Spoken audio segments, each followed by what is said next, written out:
7절로 14절의 말씀을 통해서 하나님의 보살핌을 기억합시다라는 제목으로 말씀을 나누려고 합니다.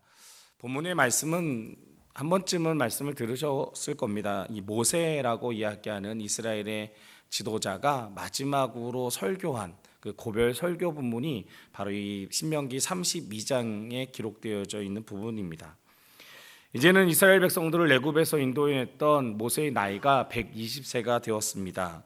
이젠 자신의 생애가 얼마 남지 않았다라는 것을 모세는 알았고, 더구나 자신은 약속된 가나안 땅에 들어갈 수 없다라는 것도 이 모세는 알았습니다. 그래서 요단강 건너편에 서서 이제 사랑하는 그들, 정말 40년 동안 함께했던 그 이스라엘 백성들에게 마지막으로 당부하고 싶은, 마지막으로 남겨두고 싶은 그 유언을 기록한 본문이 바로 오늘 저희가 함께 본 신명기 32장의 본문입니다.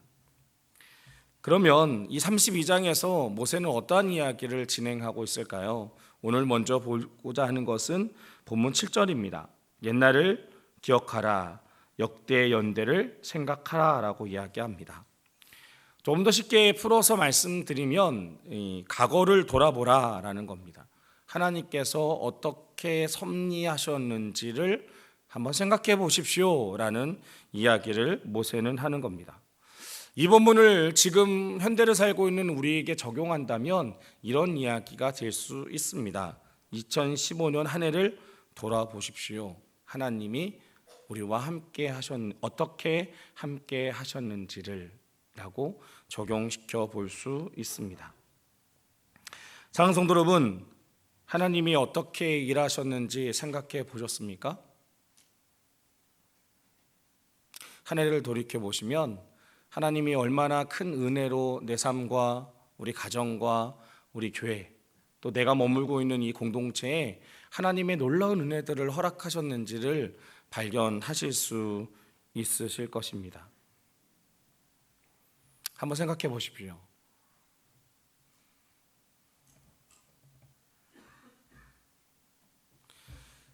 과거를 생각해 본다는 것, 과거가 우리의 미래를 보장하지는 않습니다. 그러나 우리는 과거를 돌아봄으로 미래에 대한 거울을 삼아서 미래의 계획을 세울 수는 있다라는 겁니다. 그래서 과거를 돌아보는 것, 우리가 어떻게 살았고 어떻게 왔는지, 어떻게 우리가 이 자리에 설 수 있는지를 되짚어 보는 것은 우리가 앞으로 나아가는 인생 속에서 상당한 도움이 된다라는 사실입니다. 이스라엘 백성들에게 바로 모세는 그 이야기를 하는 것입니다. 당신들이 지금까지 어떻게 살아왔는지를 한번 생각해 보십시오. 지금껏 하나님께서 우리들 이스라엘 백성들에게 허락하신 하나님의 놀라운 은혜를 기억하십시오라고 이야기하는 겁니다. 하나님은 이스라엘 백성들을 아주 뜨겁게 사랑하셨습니다. 그래서 7절의 말씀 다시 한번 보시면 옛날을 기억하라라고 이야기합니다. 본문은 이스라엘 백성들을 선택하시고 백성 삼으신 후 출애굽한 후 40년의 강한 생활 동안 그 끝까지 보호해 주신 하나님에 대한 생각을 떠올리게 합니다. 그런 가운데 10절 말씀을 좀 보시면요, 함께 읽어볼까요? 10절입니다. 여호와께서 그를 항무지에서 짐승이 부르짖는 강야에서 만나시고 호위하시며 보호하시며 자기의 눈동자같이 지키셨도다 라고 이야기합니다. 메마른 사막, 아무런 수확도 기대할 수 없는 강야, 그곳에서 하나님께서는 아주 세심한 배려와 극진한 사랑으로 이스라엘 백성들을 만나셨고 보호하고 인도하셨다라는 사실입니다. 그래서 이 하나님의 극진하고 세밀한 부분을 어떻게 표현했냐라고 봤더니 눈동자같이 지키셨다라고 이야기합니다. 눈동자. 이 눈동자에는요, 눈에는 30만 개의 회로가 있다고 합니다. 그리고 1억만 개의 신경세포가 있어서 아주 소중한 부분이 눈이라고 합니다. 그래서 눈은요, 자동적으로 무언가 눈으로 들어오려고 하면 아주 순간적으로 눈이 감기죠. 그렇습니까? 한번 옆 사람 한번 이렇게 때려보십시오. 눈을 이렇게. 네. 그럼 나도 모르게 어떻게 합니까? 눈이 감깁니다. 하나님이 그렇게 만드셨습니다. 왜 그렇게 만드셨냐면 이 눈동자는 눈은 우리 신체 중에서 정말 소중하고 귀한 부분이기 때문에 그렇게 만드셨다라는 겁니다. 여기 아주 많은 신경세포들도 만드시고. 그런데 또 이 눈동자는 그렇기 때문에 또 인간이 아주 쉽게 다칠 수도 있는 부분이 바로 이 눈동자입니다. 그러니까 내가 신경 쓰지 않고 눈을 함부로 하면 아주 찰나간에도 이 눈을 잃어버릴 수도 있습니다. 유명한 분이죠. 강영우 박사님이라는 분이 계시지 않습니까? 이분은 앞을 보지 못하는 분이신데 이분이 이 앞을 못 보게 된 배경은 너무나 황당한 일입니다. 그냥 길을 가다가 초등학교 다니던 때 축구공에 눈을 맞았는데 그 뒤로 눈을 보지 못하게 된 거예요. 물론 이후에 하나님께서 그를 세우셨고 그를 이끄셔가지고 지금은 이제 유명한 분이 되시고 백악관에서 영향력을 끼치는 사람이 되었지만 한편으로 생각해 보면 축구공에 한 대 맞았다고 눈을 잃어버렸다는 거죠. 성경에도 뭐라고 이야기합니까? 눈이 어두우면 예수님께서 온몸이 어둡게 된다고 말씀하셨습니다. 눈이 어두워지면 우리 온몸이 어둡게 되어진다라고 성경은 예수님이 말씀하셨다라는 겁니다. 그렇게 눈의 중요성을 성경은 이야기합니다. 그런데 오늘 본문은 우리들에게 뭐라고 이야기합니까? 하나님께서 눈동자같이 지켜주셨다라고 성경 표현합니다. 누굴요? 이스라엘 백성을. 언제? 메마른 광야 속에서 40년 동안 아무것도 먹을 것도 없고 입을 것도 없는 그곳에서 하나님께서는 이스라엘 백성들을 지키시고 돌보셨는데 눈동자와 같이 돌보셨다는 겁니다.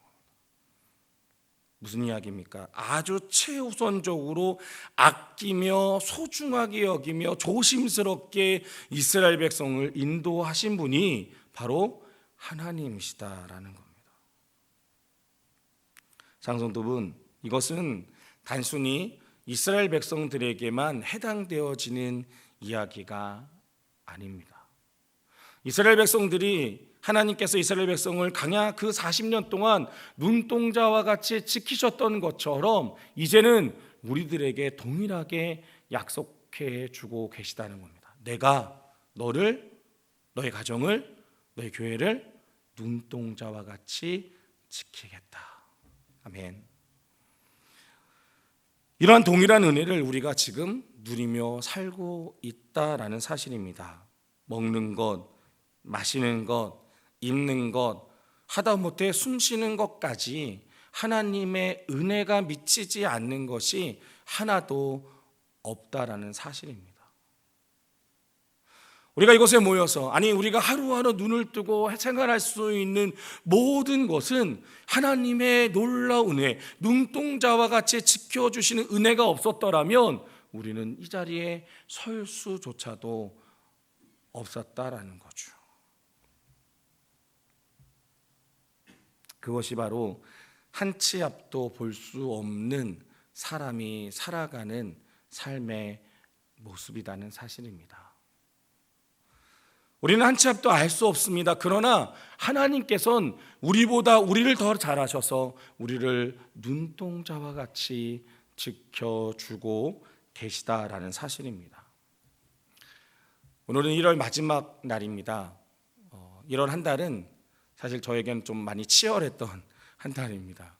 첫째 주부터 청년의 수련회를 시작으로 어제까지 청년의 단기 선교를 국내 단기 선교를 마무리하면서 겨울 사역을 다 마무리했습니다. 그런 가운데 제가 느낀 것이 하나님의 이 눈동자와 같이 지켜주심의 은혜입니다. 사실 한 열흘 전이죠. 열흘 좀 더 됐나 보네요. 14일, 17일 정도 전에 중고등부 수련회를 가면서 제가 실수해서 차 사고가 났습니다. 눈이 그날도 많이 내렸었는데 눈길에 차가 미끄러졌습니다. 처음엔 대수롭지 않게 괜찮겠지라고 생각을 했는데 차를 수리하고 나니까 이게 하나님의 은혜구나. 차가 좀 많이 망가졌더라고요. 앞뒤 범퍼 다 갈고 뒤축 다 떨어졌고 다 바꾸고 차가 새 차가 됐습니다. 차는 많이 망가졌는데 감사한 거는 몸은 튼튼하게 잘 있더라라는 겁니다. 그래서 어제까지 잘 마무리할 수 있었거든요. 하나님이 지켜주지 않으셨다면 그 찰나간의 시간에 정말 뭐 트럭이 왔다든지 차가 한 대만 왔어도 아마 성도님들은 이 시간에 만나지 못하고 있지 않았을까 생각이 드네요. 하나님이 지켜주셨다라는 생각이 듭니다. 사랑하는 성도 여러분, 한번 한 해를 되짚어 생각해 보시길 바랍니다. 저뿐만 아니라 우리 사랑하는 성도님들을 하나님께서 지금껏 어떻게 지켜오고 계시는지, 하나님께서 어떻게 지금껏 여러분들을 지키시고 돌보셨는지를 우리가 되짚어서 생각해 볼 수 있는 그런 필그림의 성도들이 되실 수 있길 간절히 소망합니다. 하나님은 살아계시고요, 그 살아계신 하나님께서 하나님의 사랑하는 자녀들을 지키고 인도하고 돌보시고 계시다는 사실을 늘 기억하며 살아가실 수 있는, 그래서 그 하나님 앞에 감사하며 살아갈 수 있는 그런 필그림의 성도들이 되실 수 있길 간절히 소망합니다. 모세는 이스라엘 백성들에게 그 사실을 이야기하면서 당부하는 겁니다. 당신들이 이제껏 하나님의 인도하심을 기억하십시오. 그것에 감사하는 삶을 살아갈 수 있게 소망합니다 라고 말하고 있는 겁니다. 우리도 그와 같은 삶을 살아가실 수 있게 소망합니다. 하나님 앞에 늘 감사하고 하나님의 지켜주심에 감사하고 또 함께 하심에 감사할 수 있는 우리의 모습이 되실 수 있게 소망합니다. 모세는요, 그런데 이 고별설교에서 또 한 가지의 사실을 이야기합니다. 하나는 11절입니다. 그렇게 우리를 인도하시는 하나님, 항상 평화롭고 그러나 모든 일들이 잘 되게 인도하시는 것은 아니다라는 것을 11절에서 이야기하죠. 11절 한번 다시 볼까요? 읽어보겠습니다. 마치 독수리가 자기의 보금자리를 어지럽게 하며 자기의 새끼 위에 너풀거리며 그의 날개를 펴서 새끼를 받으며 그의 날개 위에 그것을 엎는 것 같이라고 말합니다. 하나님이 우리를 독수리와 같이 다루신다라는 의미인데요, 이 말씀을 이렇게 읽으면 잘 이해가 되지 않지만 이 독수리라고 말하는 이 새죠, 새의 생태를 생각해 보신다면 잘 이해하실 수 있습니다.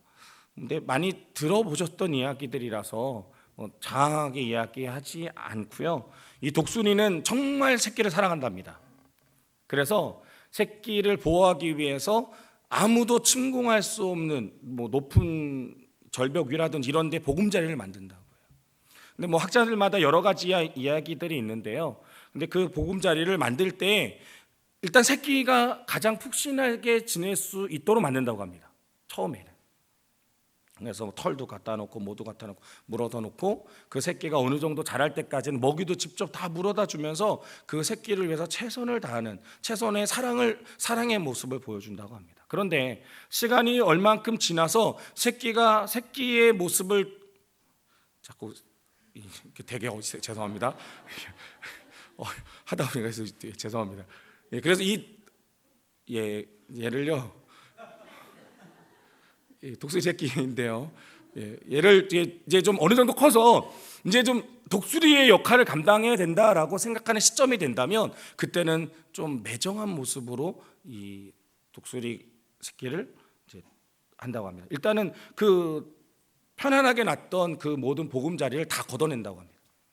그리고 나서 절벽으로 떨어뜨리는 겁니다. 그러나 그냥 떨어뜨리는 않고 이 날개짓을 해서 독수리가 날아오를 수 있도록 떨어져서 죽을만 하면 살리고 그러면서 독수리가 비로소 자신의 힘으로 이 날개짓을 해서 살아 올라올 수 있을 때까지 그런 과정을 반복한다라는 겁니다.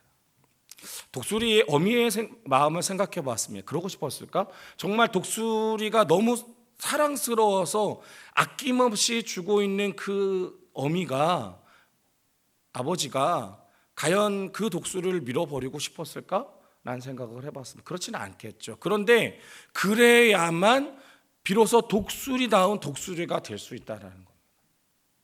그 말은 우리가 어느 그날까지는 하나님의 인도와 돌보심 속에, 물론 주님이 오시는 그날까지죠. 그런데 하나님은 우리에게 영향을 공급하시는데 그때가 되면, 하나님의 때가 되면, 하나님이 사용해야 될 그때가 되면 그때에는 일어서야 한다는 겁니다. 그리고 하나님의 그 사명을 이루어야 된다는 겁니다. 이스라엘 백성들에겐 40년 동안의 광야의 시간들은 무엇을 위한 시간이었습니까? 가나안이라고 이야기하는 하나님의 약속이 성취되어지는 그곳에 들어가기 위한 과정 중에 일부분이었다라는 겁니다.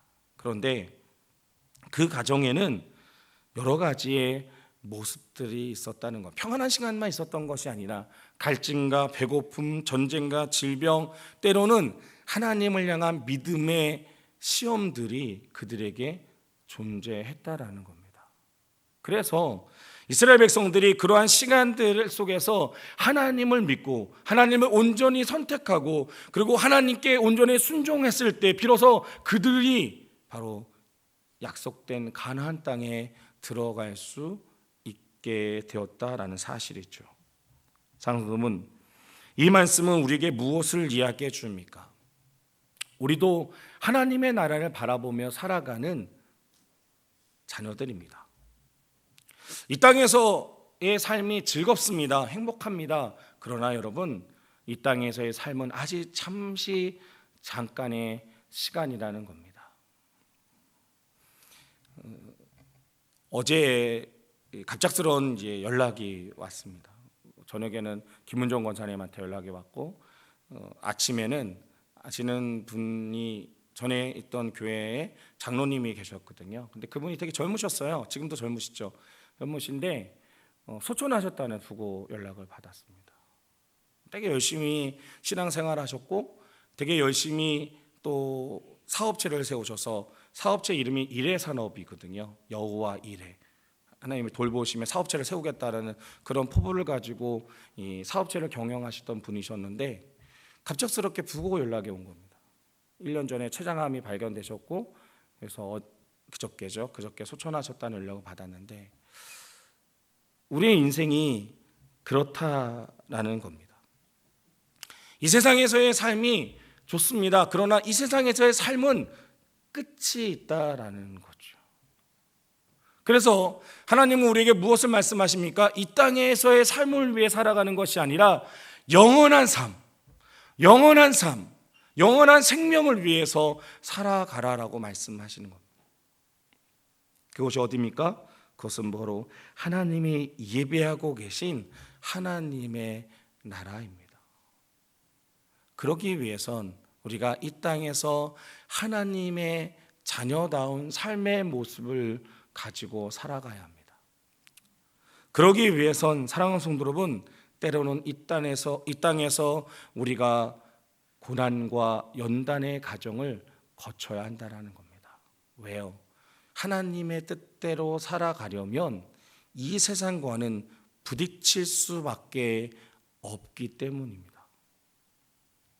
하나님은 내 마음속에 오셔서 저에게 끊임없이 이야기합니다. 야, 너 하나님의 사람아, 너는 하나님의 사람의 뜻대로 살아라. 그런데 세상은요, 뭐라고 이야기하면 그렇게 살면 안 돼. 그렇게 사는 것은 지혜롭지 못해. 이렇게 이야기합니다. 내가 편하게 사는 방법은 뭡니까?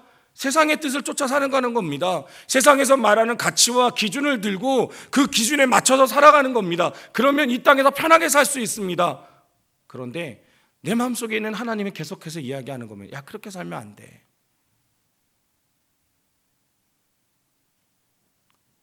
제가 그 방법을 선택한다면 나에게 돌아오는 것이 고난이요, 힘듦이요, 어려움인데, 그럼에도 불구하고 하나님의 사람인 우리는 그 길을 선택해야 한다는 겁니다. 그럼 우리는 기도하겠죠. 하나님, 저 하나님의 뜻대로 살고 싶은데 왜 나에게 이러한 고난과 연단을 주십니까? 왜 나에게 이렇게 힘든 어려움을 주십니까? 하나님, 나 싫어하십니까? 안 계신 건 아닙니까? 사랑하는 성도 여러분, 그럴 때마다 그것이 바로 하나님의 사랑임을 깨닫는 성도들이 되실 수 있길 소망합니다. 하나님의 군사가 되어줘야 합니다. 하나님의 자녀가 되어줘야 합니다. 그런데 하나님의 자녀로 올바로 세워지기 위해서는 연단의 가정이 필요하다라는 사실입니다. 그 누구나 그 자리에 서서 그 사명을 감당하기 위해선 그에 합당한 훈련의 시간들이 필요하다는 겁니다. 때로는 내 마음을 뒤흔들 때도 있습니다. 때로는 내 육체를 힘들게 할 수도 있습니다. 그러나 그런 모든 시간들이 바로 하나님이 원하시는 때, 하나님의 원하시는 사역을 감당케 하기 위한 하나님의 시간임을 기억하실 수 있는 우리 성도들이 되실 수 있길 간절히 소망합니다. 모세는 지금 이스라엘 백성들에게 마지막으로 설교를 하며 그러한 당부를 드리는 겁니다. 당신들이 이 땅에서 40년간 광야의 길을 돌며 훈련했던 것을 잊지 마십시오. 어쩌면 당신이 입성하게 된 그 가나안에서도 동일한 일들이 있을 수 있습니다. 그러나 하나님이 당신들을 훈련하고 연단하셔서 하나님이 이루고자 하는 그 사명과 그 뜻을 잃어버리지 않기를 소망합니다라고 모세는 이스라엘 백성들에게 이야기합니다.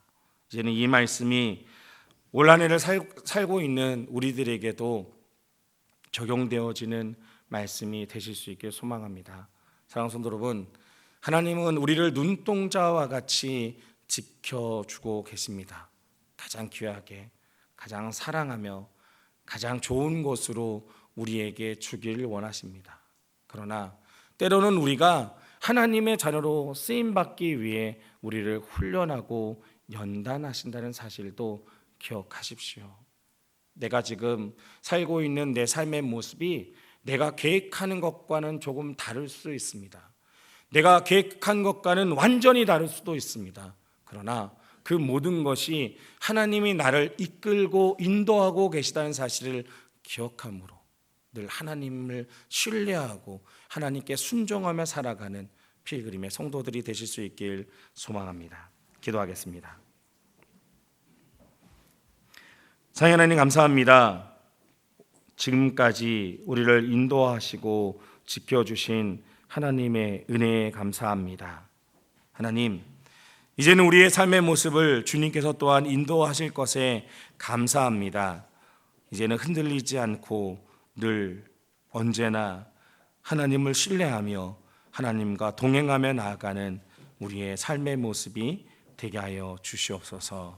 감사하며 예수님의 이름으로 기도합니다. 아멘. 우리 함께 찬양하겠습니다.